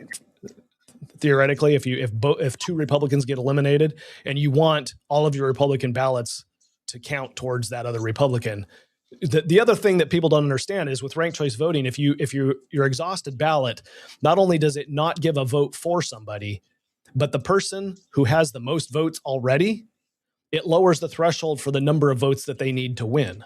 It's just a percentage piece. Okay. So if you don't rank all 3 Republicans in that scenario, Mike, then you're reducing the number of votes that is necessary for the Democrat to win and making it easier for them to win. So if the players shift here and you end up with 3 Republicans, then you need to rank all 3 Republicans. Even if it's Click Bishop. Even if it's Click Bishop. I mean, at that point, there's no difference between Click Bishop and the Democrat ticket. There's no difference policy-wise. I get it. I just, this is where people are going to have a hard time swallowing it. But that's the thing, is it's not going to be Click Bishop. If it's the way that it is right now, it's Treg Taylor. Right. And people are, and again, this is where, I mean, we did the numbers at one point, or we talked about the numbers at one point, especially during the Begich and Palin race with Peltola. the number of votes that were one and done, I mean, it was a significant portion of those ballots were one and done, right? I mean, it wasn't a majority, but 56,000 votes or something like that. I mean, it was ridiculous. It was a huge number. It wasn't a majority, but it was a huge number of people who just refused to participate. And that's the thing. If you refuse to participate, you're going to lose. Yeah. You may not like the game, but you've got to play by the rules that are there. Otherwise, we're going to lose right out of the gate. That's where we're at. You have the opportunity to win the election and repeal ranked choice voting. You can lose the election and repeal ranked choice voting, so one of the two, or you can lose the election and fail to repeal ranked choice voting, and you can win or lose both. But those are the two decisions that are before us. Play the game, repeal ranked choice voting. Two separate decisions, two separate ovals that you need to circle on the ballot box. Yeah. Ben Carpenter is our guest. We continue here in just a moment. We're going to talk in just a moment about ballot measure number 1. We'll talk with Ben about that and just how we got to where we are with that right now. And we'll return. The Michael Duke Show, common sense, liberty-based, free-thinking radio. We'll be back right after this.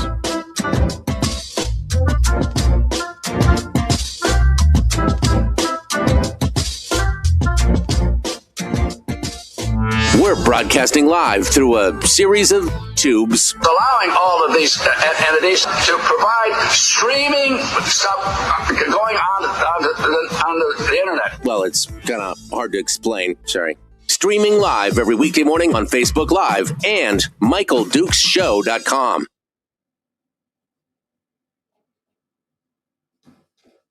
Okay, Ben Carpenter, our guest here on the program to start. I mean, that's all valid and good, Joshua, but the problem is, I mean, you could vote on the principle, and it's not a sport. You don't vote to win. This is part of our problem. The other side is voting to win. I look at my votes as defensive votes. That's all I'm looking at this point, is if I get a chance to have a protest vote on principle.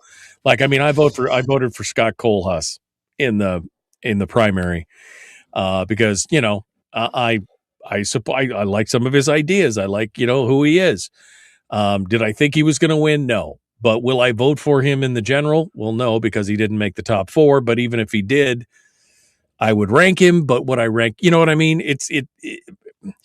We've got to play the game to win. If we want to change how things are going, we've got to change these things.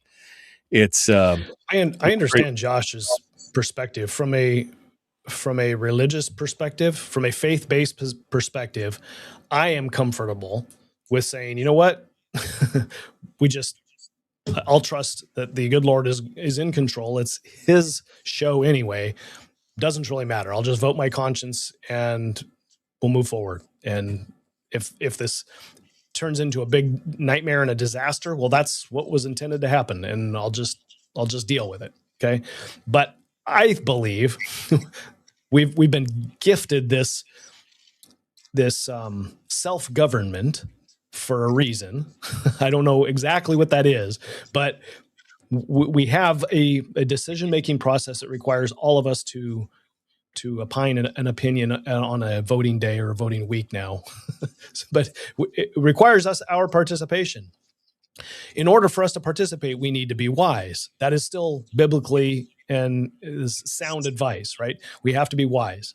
So in my estimation, it is wise to look at this as a contest and how do we win the contest. It doesn't mean that my vote is any less or I'm being any less.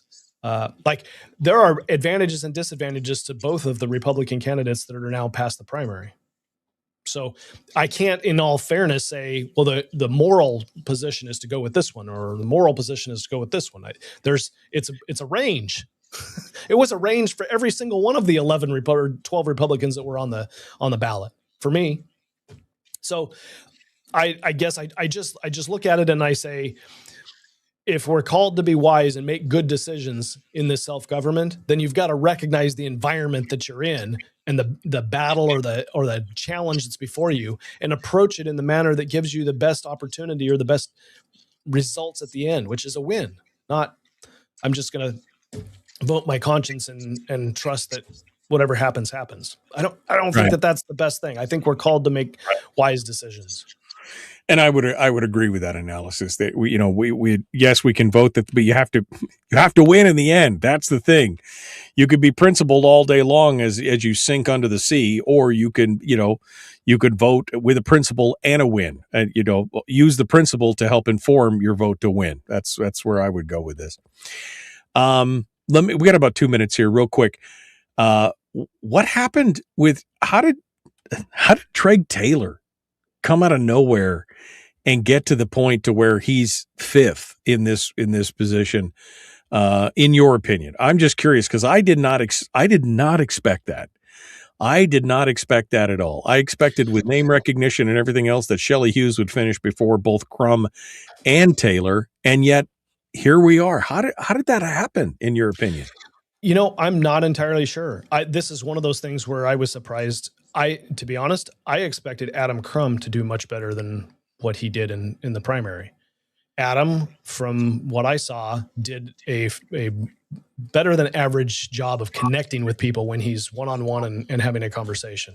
So that's what I anticipated seeing. I thought Adam was going to have a better showing in the primary. I would have put Adam and Treg, and I would have swapped them as far as actually, I thought Adam was going to be in the top 4. I thought people are especially in the business community, were going to reward him and his message and his ability to communicate. But that's interesting. I was surprised. Frank keeps telling me that it was because Treg had those 2A ads, which I thought were kind of like, why would you do this that seems kind of useless in this day. Maybe you're right, Frank. Maybe it was all those 2A ads and keep the boys out of girls' locker room ads that he did, which I thought were kind of like, that was just not, to me, that wasn't the way to go. But anyway. But that is the conservative base that you're pandering to, or you're trying to align yourself with in the primary election, right? It's true. Maybe that was. Maybe that was a genius way to do that. I don't know. It's interesting to see. All right, we're going to talk about ballot measure 1 here in just a second, and what happened. How did we get there? Because it just seems like people, they didn't understand it. I don't think that there was enough understanding going on out there. We're gonna have to get into that here with Ben Carpenter, the Michael Duke Show, common sense, liberty-based, free thinking radio. Let's do it.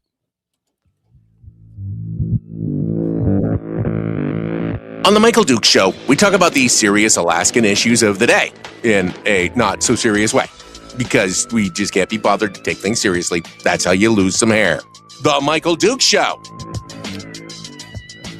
Okay, we're continuing on now. Ben Carpenter is our guest. He is the host of Oversight Live. We'll see whether Ben's going to do a show tonight or not. It's been a hot minute. He's got a lot of things going on, but there's going to be that committee meeting. It's a combined House and Senate Resources Committee meeting today, 2 p.m. at the LIO, and they're going to talk about the gas line. They've invited the RCA. They've invited NSTAR.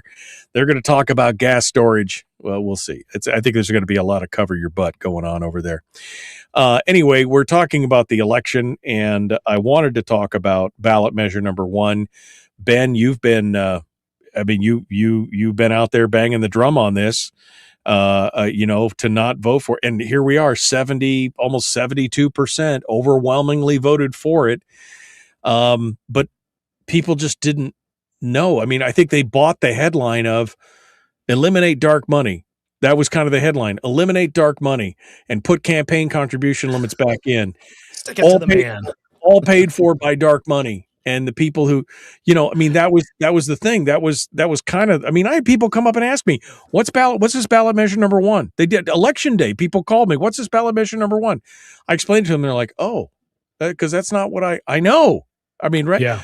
So what's your take here on this? So if you run the numbers, most of Alaskans who donate to political candidates will not be affected by what happened with ballot measure 1, because they never give to the limit that's being established. Okay, so that's greater than 50%. That's like 80% of people never give that much money. Okay, so it doesn't even affect the majority of the voters. And I think the voters looked at it and they're like, you know what? I'm not wealthy.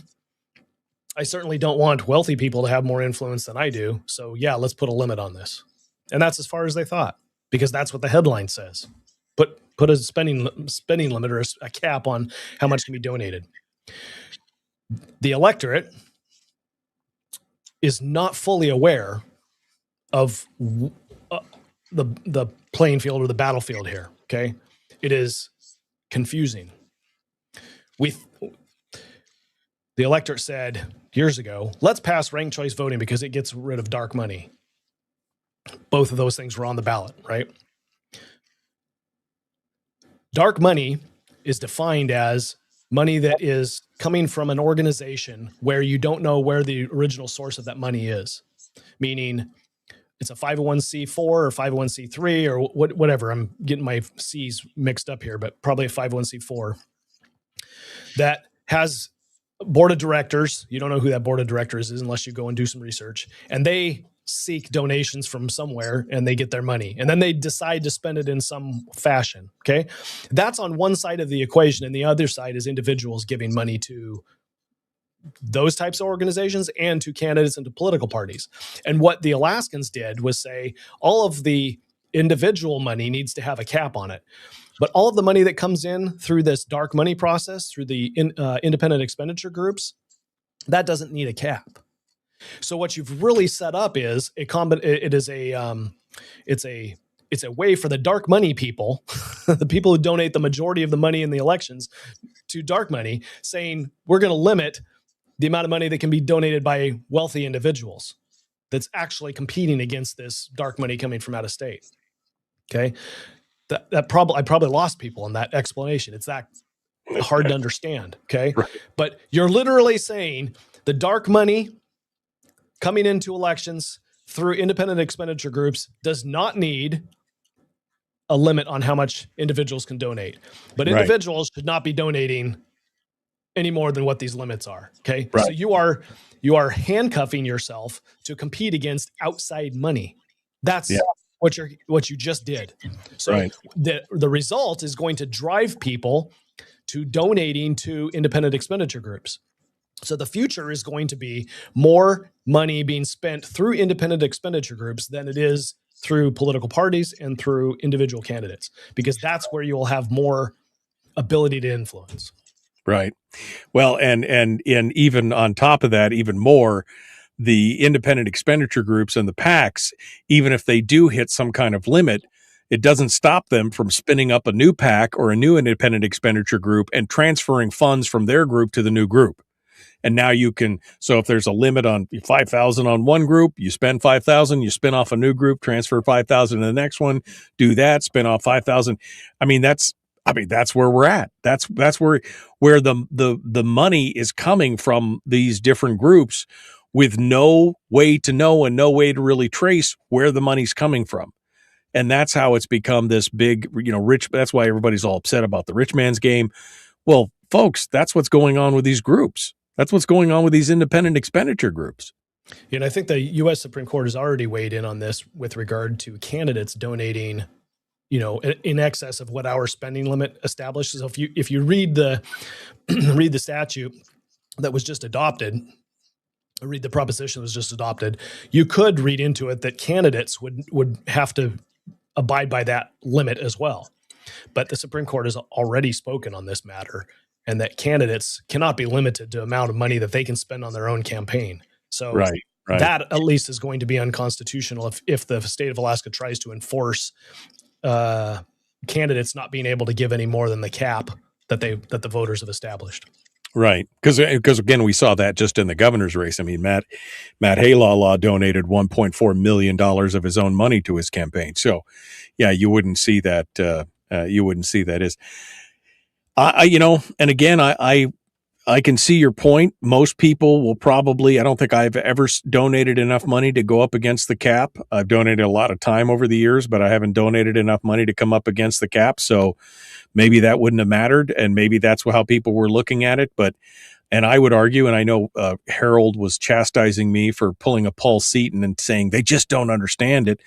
But I would argue that in some cases, again, I had people calling me, not understanding, going into the voting booth. What is this ballot proposition number 1? What is this? And why? I mean, not understanding it. There are people, not that they couldn't understand it, is that they didn't have enough information at the time. And there was no organized effort to communicate on one. No. There was nothing. I mean, you even mentioned that you didn't even know about it till 6 weeks ago, 8 weeks ago, or what? Yeah, I didn't know that it was going to be on the primary election. I thought it was in the November. Right. And so here we are. But it's passing 72%, so it's going to be the law of the land. What do you think is going to happen? 3 minutes now. What do you think is going to happen with ranked choice voting? Do you think people are going to understand it this go around? Because I think there was some confusion last year. Yes was no, no was yes. I think I had people call me back and say, but I voted and, oh, you voted the wrong way. They thought they were doing one thing. What do you think this go around? You got any predictions or any thoughts on this? Yeah, the only thing I feel safe in predicting is saying it's going to be close. That's all I can say. And that's not even much of a prediction. I think that there's enough people out there that are looking at this and saying, you know what, given the race that we just witnessed, ranked choice voting is exactly what we need. I'm speaking of the gubernatorial race. It's exactly what we need. So I have my doubts that we're actually going to be able to repeal it. But we were only 700 votes away last time. And you're right. There are many people that didn't understand what they were voting for when they went and they wanted one result and voted for the opposite because they didn't understand. So again, I think it is within our grasp to repeal it. We just have to communicate, and maybe we'll get it this time. It's going to be interesting to watch. I mean, again, may you live in interesting times. It's not just a proverb; it's a curse. And here we go. Here we are at this point. Final thoughts, Ben. Down to the last 2 minutes, and thoughts on anything, whether it's the press conference today or voting or wherever. I mean, give us some hope. Give us some hope. I don't expect that there's going to be much new in the only thing that would really matter from the legislative perspective is that they're announcing that they're going to come together and have a joint session and take up action on they got the result, which is the primary election out of the way. Now we're going to take action on the bill. I mean, outside of that, I don't know what the resource committee could be talking about that's actually going to be germane, right? They can't make any decisions for the legislature. So what are you going to talk about? Well, I think again, I think is probably, like you said. Yeah, no, I think this is the game. They're about to embark on the primary or on the general election, campaign trail. And I think that they're going to try and lay the groundwork for a lot of CYA to say, you can't blame us for not putting a gas line in. And, over the next whatever. That's what they're going to try and do. They're going to try and blame shift it because a lot of them are going to go back up for re-election. And I think they don't want to have that. So this is their attempt to nip that in the bud. But I don't know if it's going to help at all. Could very well be. Ben Carpenter, OversightLIVE.com. You can find him over on YouTube and Facebook and X. Ben, thanks for coming on, my friend. It's always good to talk with you. Painful sometimes, but always good in the end. Good to talk with you too, Michael. Thanks for being with us. All right, folks, we got to go. Tomorrow is Firearms Friday. Chris Chang will be our guest. We'll be back with more.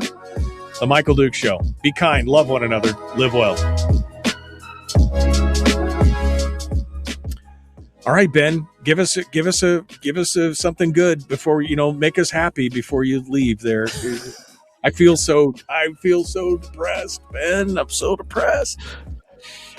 Yeah, I don't normally fill the role of making people happy. That is not that's not a description that they use for Ben Carpenter. I'm the serious one, right? Ben's the one that comes in and steals your Oreos. You got to know your role in life, right? I know, you got to know what it is. I'm not the comedian. I'm not the guy that that just jokes around and doesn't have a serious bone.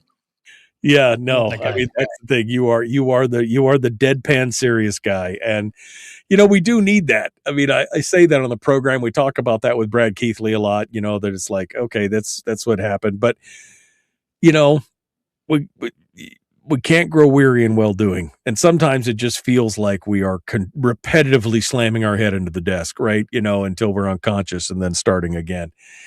I just hope that people are feeling it. And I think a repeal of ranked choice voting would go a long way to clearing up some of the frustration that people are feeling in this case. Now, will it happen? I don't know. I would hope so.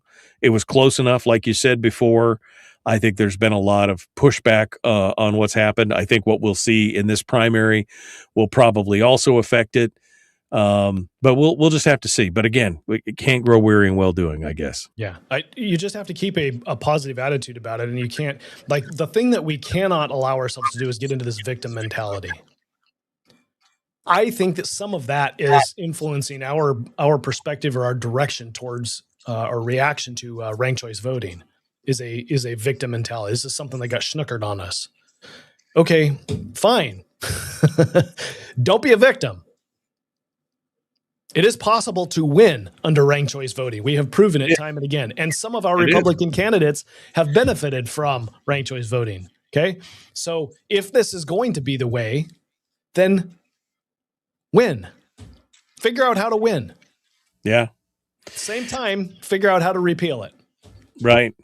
Do both. It's not mutually exclusive. Right. It's not mutually exclusive. You can do both. That's where we're at right now. Brian says, learn how to play the game. Based on BM1 results, I am guessing the repeal will probably fail. I don't know. I would agree with some people that thought that somebody said, I don't remember if it was David or somebody else said, they said that they thought that some people were confused, that they thought ballot measure number 1 was the ranked choice voting repeal, which is possible, which is very possible. So you might see some of those false positives be because people thought it was repealing RCV. So they'll vote again in the general. We may see on that.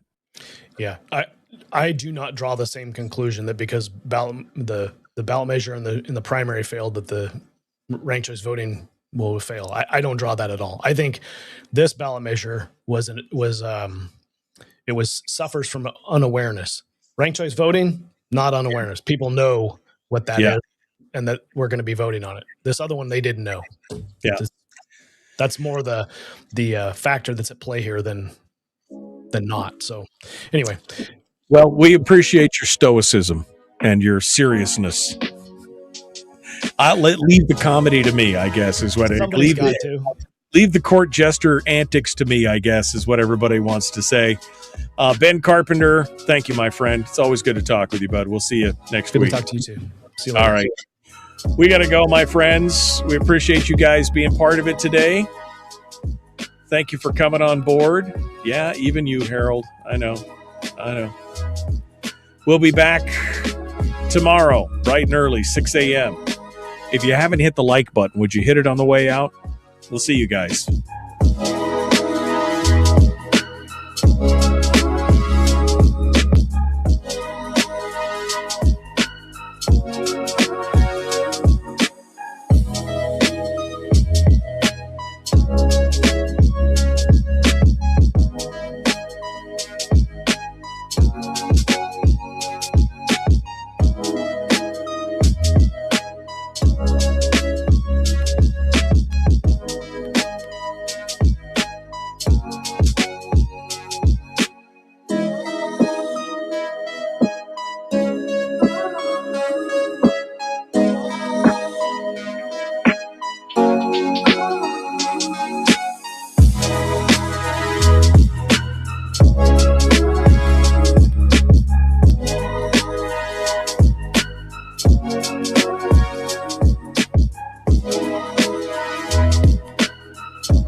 We've shed our terrestrial radio skin, and now we are slimy lizard internet people. It's the Michael Duke Show.